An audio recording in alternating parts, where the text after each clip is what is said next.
पहले यह यात्रा भक्ति, सेवा और त्याग का प्रतीक थी, लेकिन हाल के सालों में इसमें कई तरह की परेशानियां और विवाद खड़े हो गए हैं। 2024 में उत्तर प्रदेश सरकार ने कहा कि कावड़ यात्रा के रास्ते में जो ढाबे, होटल और खाने पीने की दुकानें हैं, उन पर मालिकों और काम करने वालों के नाम साफ साफ लिखे जाएं। सरकार का कहना था कि इससे कावड़ियों को कोई कंफ्यूजन नहीं होगा और कानून व्यवस्था बनी रहेगी। लेकिन विरोध करने वालों ने कहा कि यह धार्मिक पक्षपात है। उनका कहना था कि इससे मुसलमान दुकानदारों को निशाना बनाया जा रहा है। नेता असदुद्दीन ओवैसी ने कहा कि यह ठीक वैसा है जैसा जर्मनी में यहूदियों के साथ हुआ था। 22 जुलाई 2024 को सुप्रीम कोर्ट ने सरकार के इस आदेश पर रोक लगा दी। कोर्ट ने कहा कि अगर कोई दुकानदार अपनी मर्जी से नाम लगाना चाहता है तो ठीक, लेकिन किसी को मजबूर नहीं किया जा सकता। कावड़ यात्रा के दौरान मारपीट, तोड़फोड़ और हिंसा की घटनाएं बहुत ज्यादा बढ़ गई थीं। सिर्फ 5 दिन में ही 170 से ज्यादा केस दर्ज हुए थे। कुछ बड़ी घटनाएं यह रहीं। मुजफ्फरनगर, उत्तर प्रदेश। एक गाड़ी से हल्की सी टक्कर हुई थी, लेकिन उसके बाद कावड़ियों की भीड़ ने गाड़ी को बुरी तरह तोड़ दिया। ड्राइवर को सड़क पर गिराकर पीटा गया। पुलिस कुछ नहीं कर पाई। कई जगहों पर कावड़ियों ने दुकानों और पुलिस की गाड़ियों में तोड़फोड़ की। रुड़की, उत्तराखंड। एक ई रिक्शा हल्के से किसी कावड़िए से टकरा गया। कावड़ियों ने रिक्शा वाले की जमकर पिटाई कर दी और रिक्शा भी तोड़ दिया। पुलिस रोकने की कोशिश करती रही पर भीड़ नहीं मानी।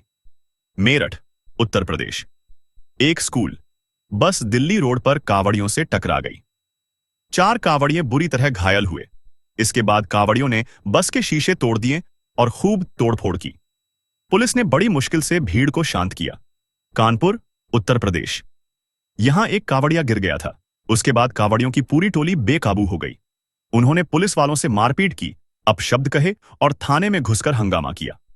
पुलिस पर यह आरोप भी लगा कि उन्होंने बल प्रयोग किया, जिससे मामला बिगड़ गया। मिर्जापुर, उत्तर प्रदेश। रेलवे स्टेशन पर कुछ कावड़ियों ने ड्यूटी पर जा रहे सीआरपीएफ के जवान को पीट दिया। वीडियो सोशल मीडिया पर बहुत वायरल हुआ। कुछ कावड़िए पकड़े गए, बाकियों की तलाश जारी है। सोनीपत, हरियाणा। यहां हरियाणा और उत्तर प्रदेश के कावड़ियों में झगड़ा हो गया, जिसमें एक युवक की मौत हो गई और कई घायल हो गए। झगड़ा इस बात पर हुआ कि कौन पहले निकलेगा और बाइक छीनने को लेकर बात बिगड़ी। बरेली के एक स्कूल के अध्यापक रजनीश गंगवार ने बच्चों को पढ़ाई में मन लगाने की सलाह देते हुए एक कविता पढ़ी। कावड़ लेने मत जाना, तुम ज्ञान के दीप जलाना, मानवता की सेवा करके तुम सच्चे मानव बन जाना।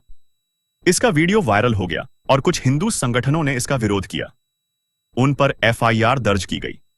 उन्होंने सफाई दी कि उनका मकसद किसी धर्म का अपमान करना नहीं था, बस बच्चों को पढ़ाई के लिए प्रेरित करना था। अखाड़ा परिषद के महंत रविंद्रपुरी ने कहा कि कावड़ यात्रा भक्ति और संयम का प्रतीक है, न कि हिंसा और दंगे का। उन्होंने सभी कावड़ियों से शांति बनाए रखने की अपील की। इस सब विवाद के कारण राजनीतिक पार्टियों में भी खूब बहस हुई। कुछ नेताओं ने इसे धार्मिक भेदभाव कहा, तो कुछ ने इसका समर्थन किया और कहा कि ये आस्था की रक्षा है।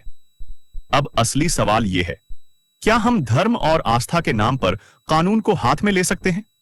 क्या सड़कें रोकना, लोगों को मारना, तोड़फोड़ करना, क्या यही भक्ति है?